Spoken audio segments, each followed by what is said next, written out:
வணக்கம் banking info Tamil. So இந்த வீடியோவில் நம்ம ஒரு முக்கியமான டாபிக்னு சொல்லலாம். அதே மாதிரி நிறைய பேருக்கு இந்த டாபிக் வந்து புரியாமல் இருக்கும் அப்படின்னும் நம்ம சொல்லலாம். ஏன்னா கவுண்டர் சைக்கிளிக்கல் கேபிட்டல் பஃபர், அதே மாதிரி கேபிட்டல் கன்சர்வேஷன் பஃபர். ஸோ இது ரெண்டையும் பேசிக்காக என்ன ஐடியா, இதோட பேசிக்ஸ் என்ன அப்படின்றத நம்ம டிஸ்கஸ் பண்ணலாம் இந்த வீடியோவில். இது ரொம்ப கொஞ்சம் முக்கியமான டாபிக். இது வந்து JABCABயில் வந்து பேசல் நார்ம்ஸ் கூடயே வரக்கூடிய டாப்பிக்கில் ஒன் ஆஃப் த டாபிக். இது நிறைய பேர் வந்து ஸ்கிப் பண்ணிடுவீங்க. இது ஒரு ஈஸியான டாபிக் தான். ஸோ அதை பற்றின டிஸ்கஷன் இந்த வீடியோவில் நம்ம பண்ணலாம். வீடியோ பிடிச்சிருந்தா மறக்காம லைக் பண்ணுங்க. அதே மாதிரி சப்ஸ்கிரைப் பண்ணாம பார்த்துட்டு இருக்கீங்கன்னா மறக்காம சப்ஸ்கிரைப் பண்ணுங்க. நீங்க கொடுக்குற சப்ஸ்கிரிப்ஷனும் லைக்ஸும் தான் இந்த வீடியோ பல பேர் போய் ரீச் பண்றதுக்கு ஹெல்ப்ஃபுல்லா இருக்கும். 98% ஆஃப் வியூவர்ஸ் வந்து சப்ஸ்கிரைப் பண்ணாம பார்த்துட்டு இருக்கீங்க. நீங்களா சப்ஸ்கிரைப் பண்ணீங்கன்னா எங்களுக்கு கொஞ்சம் ஹெல்ப்ஃபுல்லா இருக்கும். ஸோ 2008 வந்து பார்த்தீங்கன்னா யூஎஸ்ல ஒரு பெரிய கிரைசிஸ் நடந்துச்சு.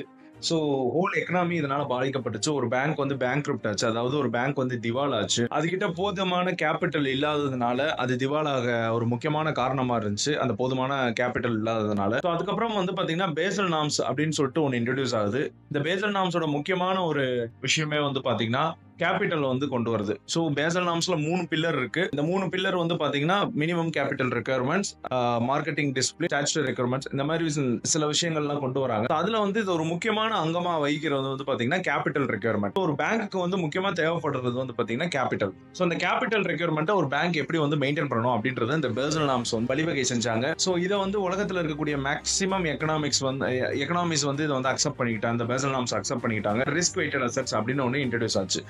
அதாவது என்னன்னா இந்த பேசல் நார்ம்ஸ் என்ன சொன்னாங்கன்னா ஒரு பேங்க்கும் அவங்களோட ரிஸ்க் வெயிட்டட் அசெட்ஸ்க்கு ஏற்ற மாதிரி கேபிட்டல் மெயின்டைன் பண்ணணும் அப்படின்னு சொன்னாங்க. அதாவது ரிஸ்க் வெயிட்டட் அசெட்ஸ் அப்படின்னா என்னன்னா ஒரு பேங்க்குக்கு அசெட் அப்படின்னு சொல்லக்கூடியது அந்த பேங்க் கொடுக்கக்கூடிய லோன்ஸ். ஸோ பேங்க்ஸ் என்ன பண்ணுவாங்க, இண்டிவிஜுவலா அவங்க கொடுக்கக்கூடிய லோன்ஸை வந்து அவங்களே ரேட் பண்ணி வச்சிருப்பாங்க. அந்த லோன் வந்து திருப்பி கரெக்டா வந்து ரீபேமெண்ட் நடந்துட்டு இருந்துச்சு, கரெக்டான நேரத்தில் வந்து இன்ட்ரெஸ்ட் கட்டியிருக்காங்க, இல்ல கரெக்டான நேரத்தில் க்ளோஸ் பண்ணியிருக்காங்க, அப்படி இந்த மாதிரி விஷயங்கள் இந்த மாதிரி லோன்ஸ்ல இருக்கும்போது அந்த லோனுக்கு வந்து செக்யூரிட்டி வந்து பேங்க் கிட்ட இருக்கு. ஒருவேளை அந்த லோன் வந்து கட்டாம போயிட்டா அந்த லோனுக்கு வந்து செக்யூரிட்டி வச்சு பேங்க் வந்து பணம் எடுத்துக்கும். ஸோ இந்த மாதிரி கேட்டகரியில இருந்தா அது நல்ல லோன் சொல்லலாம். நல்ல லோன் இல்லைன்னு எப்படி சொல்லலாம்? ஒரு லோன் NPA ஆயிருச்சு, இன்ட்ரெஸ்ட் வரல, ரீபேமெண்ட் வரல, அன்செக்யூர்டா கொடுத்துருக்காங்க, செக்யூரிட்டி இல்லாம லோன் கொடுத்துருக்காங்க. ஸோ இந்த மாதிரி விஷயங்கள்லாம் வந்து பேட் லோன். இதுக்கு ஒரு ரேட்டிங் கொடுத்துருப்பாங்க, நல்ல லோனுக்கு ஒரு ரேட்டிங் கொடுத்துருப்பாங்க. ஸோ இந்த ரேட்டிங்ஸ்லாம் வந்து பாத்தீங்கன்னா அந்தந்த இண்டிவிஜுவல் பேங்க்ஸ்க்கு ஏற்ற மாதிரி அவங்கவுங்க ஒரு ரேட்டிங் கொடுத்துருப்பாங்க. ஸோ அதுல வந்து ரிஸ்க் அதிகமா இருக்கக்கூடிய லோன்ஸ்ல இருக்குல்ல, ஸோ ரிஸ்க் அதிகமா இருக்கக்கூடிய லோன்ஸ் தான் ரிஸ்க் அதிகமா இருக்கக்கூடிய அசெட்ஸ். ஒரு பேங்க்கு லோன் தான் அசெட். அப்படி இருக்கும் பட்சத்துல அந்த மாதிரி ரிஸ்க் அதிகமா இருக்கக்கூடிய லோன்ஸ்ல இருக்குல்ல, அதை கணக்கீடு பண்ணி அதை ஒரு வெயிட்டட் ஆவரேஜ் எடுத்து அந்த வெயிட்டட் ஆவரேஜுக்கு ஏற்ற மாதிரி கேபிட்டல், அடிஷனல் கேபிட்டல் மெயின்டைன் பண்ணணும். இது வந்து பாத்தீங்கன்னா மெயின் கேபிட்டலா மெயின்டைன் பண்ணணும். அதாவது கேபிட்டலே டயர் 1 டயர் 2 பிடிப்பாங்க. அதுல வந்து டயர் 1 கேபிட்டலா மெயின்டைன் பண்ணணும். அந்த அடிஷனல் கேபிட்டலை வந்து டயர் 1 கேபிட்டல் கூட சேர்த்து மெயின்டைன் பண்ணணும் அப்படின்னு சொல்லிட்டு சொன்னாங்க. இந்த கேபிட்டல் எப்ப யூஸ் ஆகும்னா ஒருவேளை அந்த லோன்ஸ்லாம் வந்து திருப்பி கட்டாம போயிடுச்சு, பேட் லோனா மாறிடுச்சு, பேங்க் திவால் ஆகிற நிலைமைக்கு வந்துச்சுன்னா இவங்க மெயின்டைன் பண்ற அடிஷனல் கேபிட்டலை அங்க யூஸ் பண்ணலாம். அதாவது பேட் டைம்ஸ்ல பேங்கோட பேட் டைம்ஸ்ல அங்க யூஸ் பண்ணலாம் அப்படின்ற ஒரு காரணத்துக்காக தான் இந்த கேபிட்டலை வந்து கொண்டு வராங்க. ஸோ இதுல இந்த அடிஷனல் கேபிட்டல் கன்சர்வேஷன் பஃபர், அதே மாதிரி கவுண்டர் சைக்கிளிக்கல் கேபிட்டல் பஃபர் அப்படின்னு சொல்லிட்டு ரெண்டை கொண்டு வராங்க.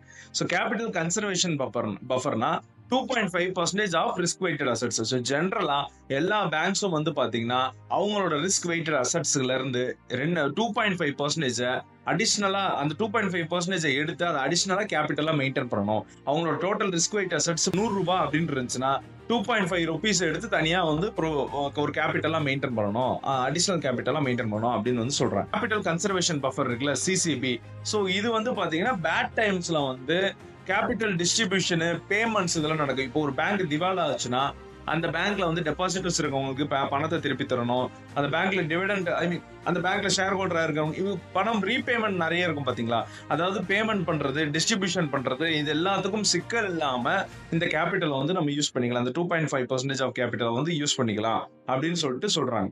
ஸோ ஒரு பேங்க் எப்போ வந்து கேபிட்டல் கன்சர்வேஷன் பஃபர், அதாவது CCB கேபிட்டல் கன்சர்வேஷன் பஃபர் 2.5க்கு கீழே போதோ அந்த பேங்க்ஸுக்குலாம் வந்து பாத்தீங்கன்னா டிவிடெண்ட்ஸ் பே பண்றதுல, போனஸ் பே பண்றதுல, ஷேர் ஹோல்டர்ஸ்க்கு ஈக்விட்டி டிவிடெண்ட்ஸ் பே பண்றதுல வந்து பாத்தீங்கன்னா ரெஸ்ட்ரிக்ஷன்ஸ் இருக்கும்.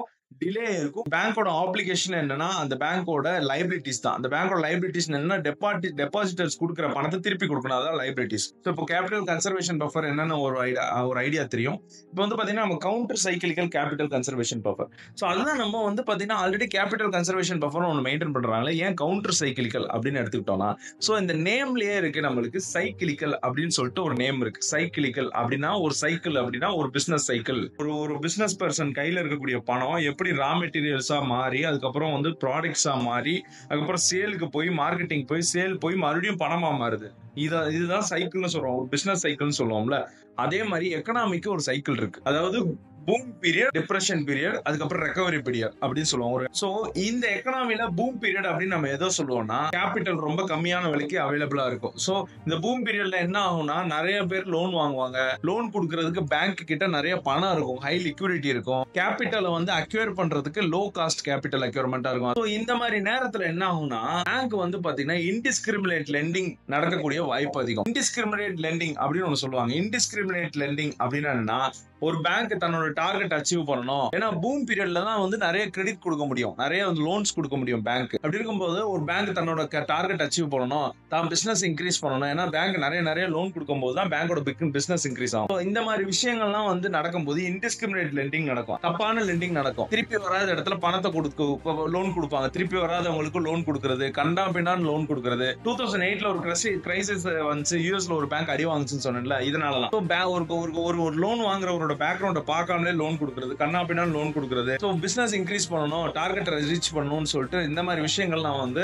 இந்த பீரியட்ல நடக்கிறதுக்கான வாய்ப்பு இருக்கு. ஸோ அப்ப என்ன ஆகும்னா நிறைய வந்து லோன் கொடுத்துக்கிட்டே இருப்பாங்க, கேபிட்டல் வந்து அதிகமா புழக்கத்துல இருக்கும், ரொம்ப லோ காஸ்ட்ல இருக்கும். இப்ப என்ன பண்றாங்க, இந்த சைக்கிள் இருக்கு பாத்தீங்களா, இந்த அப்பாகிற டயத்துல நம்ம CCTV capital conservation buffer. So இந்த கேபிட்டல் கன்சர்வேஷன் பஃபரை வந்து பாத்தீங்கன்னா எடுத்து தனியா வச்சுக்கணும். இந்த அப்பாகிற டயத்திலே வந்து நம்ம அடிஷனல் பஃபரை வந்து ரெடி பண்ணி வச்சுக்கிட்டோம்னா டவுன் ஆகிற டயத்துல யாருமே லோன் வாங்குறதுக்கு ஆளே இருக்க மாட்டாங்க, ஹை இன்ட்ரெஸ்ட் ரேட்ல இருக்கும். பேட் டைம், ரெக்கவரி டைம்ல, இந்த பேட் டைம்ல வந்து பாத்தீங்கன்னா அந்த கேபிட்டல் கன்சர்வேஷன் வந்து யூஸ் ஆகும். சைக்கிளிக்கல் கேபிட்டல் பஃபர்ல நம்ம எடுத்து வச்சிருக்க அந்த பஃபர் அமௌண்ட் வந்து யூஸ் ஆகும். சோ இந்த டயத்துல வந்து பாத்தீங்கன்னா பேங்க்ஸ்க்கு கேபிட்டல் இருக்காது. சோ கேபிட்டல் இல்லாதப்போ யார்கிட்ட இருந்து கேபிட்டல் வாங்க, மார்க்கெட்டுக்குள்ள போய் கேபிட்டல் வாங்கணும்னா அங்க வந்து காஸ்ட் அதிகமா இருக்கும் பட்சத்துல நம்ம இந்த பூம் பீரியட்லயே வந்து ஒரு சர்டன் பெர்சன்டேஜ் எடுத்து தனியா வந்து பஃபரா வச்சுக்கிட்டோம் அப்படின்னா அதை வந்து இந்த பேட் டைம்ஸ்ல யூஸ் பண்ணிக்கலாம். ஒரு எக்கனாமி இல்லனா ஒரு பேங்கோட சைக்கிளுக்கு ஏத்த மாதிரி இந்த கன்சர்வேஷன் கேபிட்டல் பஃபர் இருக்கிறதுனால இது சைக்கிளிக்கல் பஃபர் அப்படின்னு சொல்றாங்க. சோ இந்த